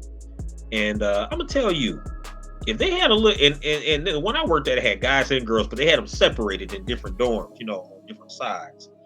But let me tell you, let there have been a little girl who say she a little boy rolling around in there. You see what I'm saying? I'm not saying the young brothers that I was teaching would have did something to her, you know what I'm saying? Because, I think I was good at my job, and they were, I got a lot of them back on track. But I mean, how you gonna send that little 100-pound girl to an all-male youth facility? Your thoughts, Swag. Man, you already know. I told you last time about the chain of custody. Schools don't always don't have the kids' best interests at heart. Or, they panic to avoid litigation and make a rash, very unsound decision. But number one, there's nobody at the school should be able to be responsible for a child's transition, especially at the age of 14. I mean, bad enough if the parent wants to do it to a 14-year-old, but this story just ain't a good story. Interesting, that's an interesting word to use. Yeah, my thoughts is, this is a little white girl. Now, if this happened to a little white girl, what you think they doing to little black kids? I have to be honest, man. If you ain't got multi-million dollars, I really don't see black kids with this set of issues. I think, well, no, I'm saying they could have it, because remember, all you need is the social worker to recommend that you say, hey, well, your little girl wants to be, your little girl Tanisha want to be Tayshawn, and the school social worker, all they got to do is approve it. All she got to say is, no, I don't want to go home and tell my parents. Okay, we're going to send you to an all-male facility. You don't have to go back to that hellhole of a house you live in, even though the kid ain't living in the bad house. We're going to send you to an all-male youth facility. Man, what kind of judgment is that to put a girl? I mean, if she ain't transitioned, she's a girl. I'm not calling her a girl out of disrespect, but she's a girl. I ain't talking about how No, she she's a identifies. girl. I ain't talking about how she identifies. You know, Yeah, that's she's a girl, biological woman. That is a girl. yeah, but I mean, 100-pound, 14-year-old girl, and you turn her to a juvenile facility, which means the boys already ain't clicking right. You know what I'm saying? Mm-hmm. I mean, when you put a girl in a facility with all males, I mean, they only 14 to 15, but you know, instincts gonna kick in. Shit's gonna happen. Yeah. So that's my thoughts is now they can do this to our kids too. You see what I'm saying? And our kid, it's more likely to happen to our kids, I feel, because the lack of money, the lack of finances in some households, the lack of, the wealth gap with Black people. So think about it. A lot of the Black children, not always come from single family homes, but a lot of them do. And think about it. If you coming from a single family home and your mom working 2 jobs and she's not there all the time, and the school telling you, hey, no, you feel like this, go ahead, it's okay. And then next thing you know, the kid telling you, well, they like, did you tell your mom about it? No, I don't feel comfortable telling her. That's okay. You don't have to go back there. We can send you to an all-male facility. You see what I'm saying? But I mean, in all honesty, on average, for Black kids whose parents ain't behind them being, and anywhere on the rainbow, they're not gonna say nothing to nobody really, except for their diary, maybe their best friend. But they definitely ain't gonna squawk to the school because Black families don't do that. Not they don't talk outside the house like that unless it's abuse going on. Right. But now, I agree with you, but I'm saying it's a different dynamic though. The dynamic is, it's more tools out there for fuckery. I feel that. Yeah, well, the thing is that now they're confusing these kids. They ushering these kids into it. Like, your kid ain't got to be one who thinks that they identify as that. They could just be one who's curious. You know what I'm saying? Because kids don't know everything. Kids don't know all the dynamics of that rainbow shit. You know what I'm saying? So think about if they're a kid who, like, for instance, they could be like, "Oh, I feel this way today." "Oh, you do? Well, guess what? Maybe you really a boy inside." You know what I'm saying? They will tell kids like that. Or like maybe their favorite artist is, on the rainbow somewhere. Yeah, I feel it. You know what I'm saying? They can lure them into that, well, you know what? You like boys and girls, don't you? Yeah, I like boys and girls. I'm cool with boys and girls. They could be thinking like surface wise. I'm just cool. I'm cool with everybody. The kid can be thinking, I'm cool with boys and girls. Girlfriends and boyfriends. Yeah. Right. Well, if you have boys and girlfriend, guess what? You're non-binary. I am. You see what I'm saying? That whole thing they trying to usher indoctrinate. Yeah, that's what I'm saying. So with them indoctrinating them, they could say over time, be like, you know what? I feel like I'm a boy now. And the social worker could be like, well, have you told your parents? Well, I don't feel comfortable telling my parents. Well, so you must be living in a home where they abuse and they talk down. They're not, remember what they're not accepting of who you are now. So guess what? I could put you in a facility with male facility where you be comfortable and everybody be accepting you as a male. You see what I'm saying? But they're not telling the kid what the facility is. Or think about this. They dropped DMX off at an all-male facility. Tell me how that worked out.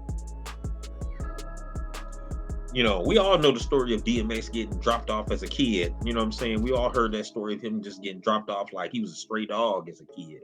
You know what I'm saying? In the male facility. So like you said, imagine a 100-pound girl who thinks she's a boy going to the facility and even though she's white or whatever, still that's fucked up. That a motherfucker getting raped and fucked up. I don't want to see that happen to nobody. You know what I'm saying? Drugs, you know what I'm saying? Right. I ain't putting on the cape, but I'm like, Martin, I love the kids. You know what I'm saying? Not in that way, but you know what I'm saying? We on the good side. I ain't gonna lie, man. I'm so glad I don't have a daughter. I just have 2 sons. I'm glad. Yeah, me too, man. I don't think, you know what I'm saying? Because I would be a damn good dad, but I'm not cut. I don't think I'm cut out for the stresses of being a girl dad. I don't think I'm built for that. Yeah, because they pushing that hard. I would be incarcerated, man. I ain't got time for that shit. Yeah, and they pushing it hard on the little girls now too, with all this being, you know what I'm saying, on the rainbow side of the game. They pushing it hard at little girls, you know what I'm saying? And and you know, not knocking nobody who that's their lifestyle if you grown or whatever, but at the same time, most people don't, you know what I'm saying? I'm not trying, and it ain't no, like you say, to denigrate nobody, but most people, most average, regular people don't want that lifestyle for their kids. Let's just be honest. They don't want that lifestyle for their kids. Not saying if they are, you know what I'm saying? But if a parent, I'm just saying, if a parent had a choice, they wouldn't choose that for their child. You know what I'm saying? Um, just like you wouldn't choose your child to go to prison. You know what I'm saying? Or you wouldn't choose your child to be on drugs. Be a gangster or something. Yeah. Right. You wouldn't choose that lifestyle for your kid. You know what I'm saying? So, I mean, with them, I just think that's fucked up. And this lady has every right to sue them because they didn't let her know. They didn't let her know what's going on with her daughter. And they basically just signed and took her daughter. She didn't ran into pedophiles, got trafficked, did this, did that, got raped in the all-male facility, all kind of shit, man. Like, wow. So in my head, if this is happening, like, put it this way, let's be real. The little white girls are the most protected thing in this country. And if this happened to the little white girls, man, I don't even want to know what's happening to our girls. You know what I'm saying? But shout out to her and her mother. I hope, you know what I'm saying? I hope, pray for the little girl. Hope she, you know what I'm saying, get over her, everything that happened. I mean, that's fucked up. You know what I'm saying? I would want wish that on nobody, you know what I mean? To be passed around like that. You know, you constantly getting bullied. Then, you know, the school told her to use the boys' bathroom. She getting bullied for using it.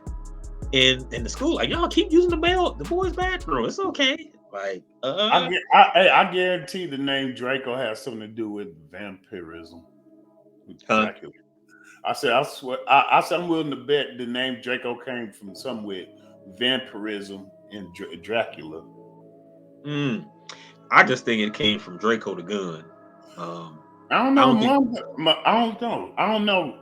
Because he's awfully young to be a gun toter and to be that victimized. Shit, not really. You know what kind of rappers they got nowadays and music out? Not really. But you know, she's running away from home. She gonna have the Draco with her, right? These kids got that whistle with them, man. They got the whistle. Yeah, but she don't. That's what I'm saying. That's what I'm saying. She don't. But I'm saying, with her inspiration.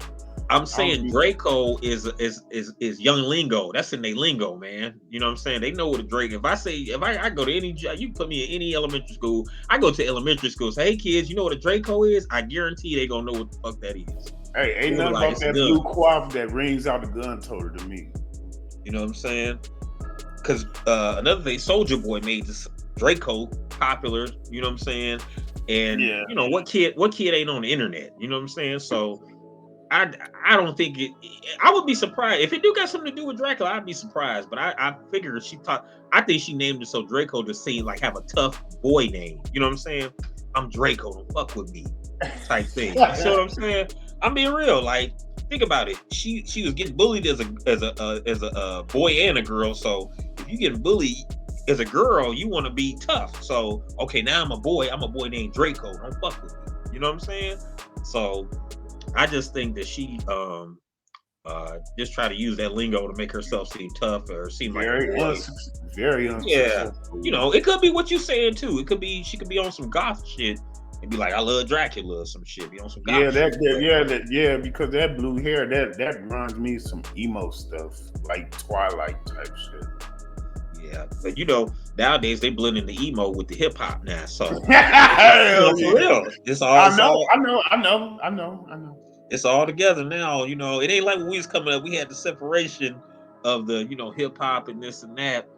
And you know, in our time, I would think Draco was Dracula for her, but in these times, I think they, you know, gun culture is big now. You know what I'm saying? Gun culture is the biggest it's ever been. It's bigger than me and you was. Like, you know what I'm saying? It's huge now. Yeah, I ain't about that gun life, so I'm really not a. Yeah. You know, I mean, I see it on I'm not a good authority on the gun shit. Yeah, the young kid. Well, you still got a young one at home, high school. So yeah, I wish that kind of pick of wood come on and talk about some damn Draco. Ask him I bet you ask him like, son, what's a Draco? He gonna be like, gun. Oh, he'll know because he gonna know. Oh yeah. It's another story for another time. Yeah, but leave your thoughts and comments, FBA family. You know what I'm saying? If I'm posting a story because I think if this is happening to them, it got to be some even worse shit happening to us. You know what I'm saying? And it's probably not nothing nobody covers or nothing like that. So I just wanted to bring this to light because if it's hitting their community, it's gonna hit ours too. You know what I'm saying? But leave your comments and thoughts. Coming around the mountain, huh? Yeah, it's coming around the mountain. But like I say, condolences to her family, man. Yeah, thoughts and prayers, man. Thoughts and prayers, G. You know what I'm saying? Because that's fucked up. You know what I'm saying? For any kid, I wouldn't want to see no kid. Any child as a child. You know what I'm saying? That's a child, man. I wouldn't want to see no kid. That's triggering as a parent. Yeah, man. Yeah. But moving right along, man. Don't forget to hit that like button. Yeah, hit the buttons if you still got it. I mean, it don't cost you shit, to hit the buttons. It don't. I mean, damn, you just mash that bad boy for the free. I mean, for the free, you can't get it no free. For the free. You know what I'm saying? Last story, before we hit you off, man. Your boy Kevin Porter Jr., man, is in the news. Houston Rockets, my man Kevin Porter Jr. Big time ball. I like his game. He plays for the Houston Rockets. This is part of our SIP series because he had. I ain't gonna say simp series, but you had your boy the Beignet, Don Zion, and then we had our man DeAndre Ayton was caught up in some shit. Now you got Kevin Porter Jr. caught up in some shit, man. The sucker love crew. Yeah, man. A lot of these young cats with money, they just not getting the right advice, I don't think, or not listening. Houston Rockets guard Kevin Porter Jr. arrested for strangling WNBA player girlfriend at New York City hotel. Now, he did that in the wrong state because, New York, they take your ass to Rikers. She's a basketball player? She's a former WNBA player. He was busted in the Big Apple early Monday for allegedly assaulting his girlfriend, a former WNBA player, inside a Manhattan hotel. Cops nabbed 23-year-old pro baller at about 6:30 a.m. after receiving 911 calls for an assault at the 4-star Millennium Hilton New York Hotel, Midtown. When officers arrived, they found Porter's 26-year-old girlfriend, Carice Gondrezic, who previously played for the Indiana Fever and Chicago Sky, with a cut on her face and suffering from neck pain, cops said. Porter allegedly hit Gondrezic multiple times and placed his hands around her neck. The alleged assault took place after the couple went out Sunday night and later returned to the hotel. Gondrezic was sleeping when she woke up to the NBA player bowl hitting her, and she was taken to the hospital for medical evaluation. Porter, whose full name is Kevin Porter Jr., was charged with assault and strangulation. My thoughts is, I'm gonna give you my thoughts first. My thoughts is, what if they was just hooping and he got pissed off? Like, what if she beat him 2 games in a row and he got mad? He got mad like, hey, you ain't about to beat me. It was like, it was love and basketball. I want to play you for my heart. I'm gonna play you for my heart, Kevin. He played her for the heart and she won. He was like, fuck that. Let's run it back, goddammit. Yeah, let me get my fair one. He bagged her down. She broke him down again. That's 2 games to nothing. What you want to do? With the hezzy lay. Right. And then he got mad, felt some type of way, strangled her. You know what I'm saying? That's what I thought that happened. She's a hooper. Yeah. You want to hear my theory? She said she woke up to him strangling her, so he was pissed the whole way home. Like, man, I can't believe she beat me. And then she was in there asleep, had the victory dinner, had her victory nap, and he just went in there and got the Ike Turner in on that side of the game with her, allegedly. Yeah, I got a theory. Go ahead and leave that allegedly up. Okay, she fell asleep in the hotel. He had her phone with that face recognition and unlocked that bad boy. Then that's when the madness ensued.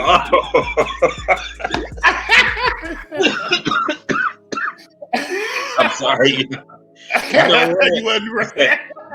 He said he took a play out of the female's book. He went female game. He seen something he want to see in that phone. Yeah. When you go hunt, you gonna find something. Like, you talking to one of my teammates?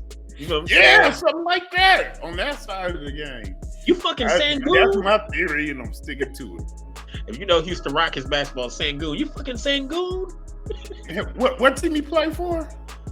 Houston Rockets. Oh yeah. You know Sangoon. Uh-uh. You fucking Sangoon. You fucking Yeah, the movie. What's my man name? That played for Cincinnati. You fucking Kevin Martin Jr. Kenyon Martin Jr. Kenny Martin, yeah. yeah. James Harden number. Man, I mean, I just brought this up because I hate, bringing up our brothers when something bad happens.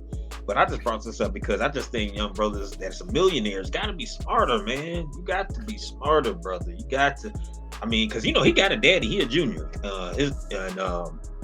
And I'm sure his father told him, not to do this type of stuff.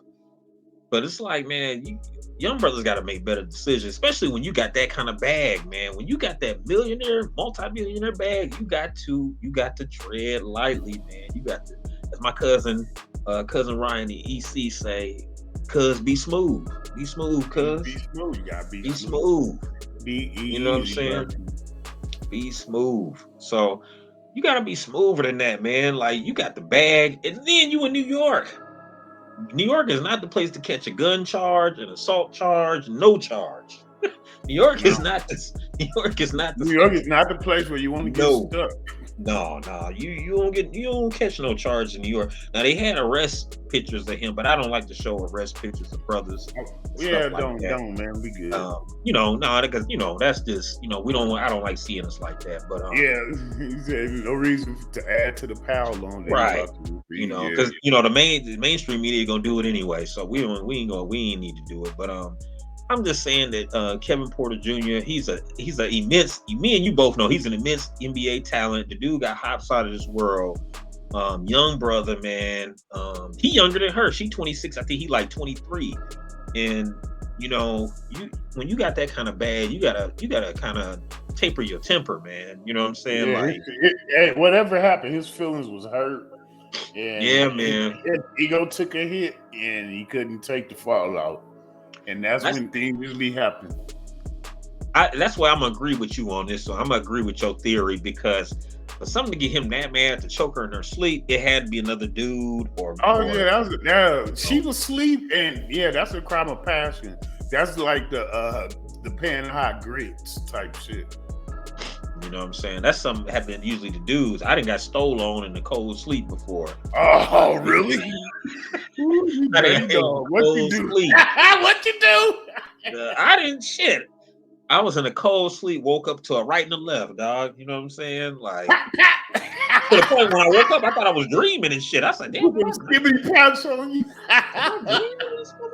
Not the skibbity pouch. Because it didn't really hurt like that, but it was like, I felt like boom, boom. I'm like, oh. You like, you know what I'm saying? So, I just hope young brothers who get that bag or got that bag, be more careful, be more like, put it this way: if you got that bag and you got you got a multi-million-dollar bag and you got to sit there and argue with a chick every day, get rid of the chick, dog. For real. You don't need that kind of like, let the relationship go. You know what I'm saying? Just be like, look, we don't get along. We're not getting along. Let's just move on and be friends. You know what I'm saying? Because you save yourself a world of trouble. You trying to, now, if you was just a regular dude with no money, then you could, might be able to prolong it and, do all that. But when you got that multi-million-dollar bag, people be getting, thoughts in their head. So you got to be very selective of what kind of females you bring around you in your circle. You know what I'm saying? And you got to be careful about what you do. You know what I'm saying? So, shout out to the brother. I hope he gets everything, worked out. I hope he don't. And go talk to somebody, man. Get them demons exercise in your head, man. You got to do better than that. Ego ain't everything. Yeah, man. And then it definitely, if you a young brother listening to this and you in that situation, the best thing to do is walk away, man. Like, if you dealing with a chick getting on your nerves, count to 10. Count to 10 before you react. Never react. Yeah. Always count to 10 and act. And if you too hot, you can't even count to 10. Just leave. Just go for a walk, man. Best thing, just go for a walk. Separate yourself from that space. That's my go-to. Leave. Just leave. Go for a walk. Or I leave for a couple hours and come back. Hey man, you can leave and be right there in the moment, but you have to be experienced at that. Yeah.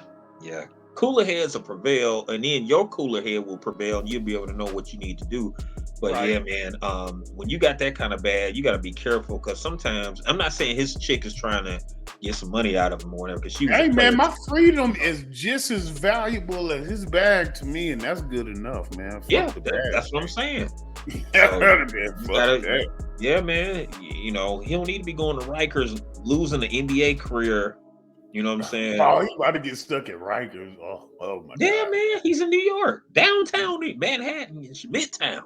Shit. Yeah, Rikers. Central booking. Take down to the Rikers. On the central booking side of the game. You know what I'm saying? So, shout out to Kevin Porter Jr. Like I said, hope the young brother gets everything all right. And prayers to the sisters. Prayers to the sisters, man. Because one thing too. Let us address this. Here come the cape. Let's go. We got to, man. We not making light of. Hey, we need to get a cape icon. Yeah. I'm not, we're not trying to make light of domestic violence. You know what I'm saying? These things do happen, and we don't want to see the sister, beat up by black eyes and all that kind of. Sisters shouldn't be, beat up with black eyes and stuff like that. You know what I'm saying? Especially if it's in a situation you can control. Like I can see if there's somebody trying to kill your kid and it's a woman, knock her ass out. I get that. But in this situation, he could have controlled that. He could have took a walk. He could have calmed down. He could have talked to her. He could have look. He could have not unlocked her phone with her face. Yeah. Apparently she trusted you. Yeah. Basically he had other options. Oh man, alcohol must have been involved. She must have been juicy. Yeah, they went out too. You know what I'm saying? It passed. Yeah, she was juicy and I got caught slipping. It might not have been a good night. They could have went to the club and the wrong dude came up and flirt with her, or she knew the dude or something, and he like, oh yeah. Bruce Digo was involved. It always has to be. Been there. Definitely, we both been there. So yeah, man. Been there. But the key here to that is you have to learn from it, brother. Yes, sir. And on that note, we're gonna go ahead and wrap this one up, y'all. Please leave your yes, sir. Please leave your comments, your thoughts, your love, your hate, whatever you got. Leave something, but leave. We want you to leave something positive, definitely. But we appreciate any comments that you leave. And other than that, we wish y'all the best. Stay safe. We out, family. Peace. Weekend High Podcast. We out.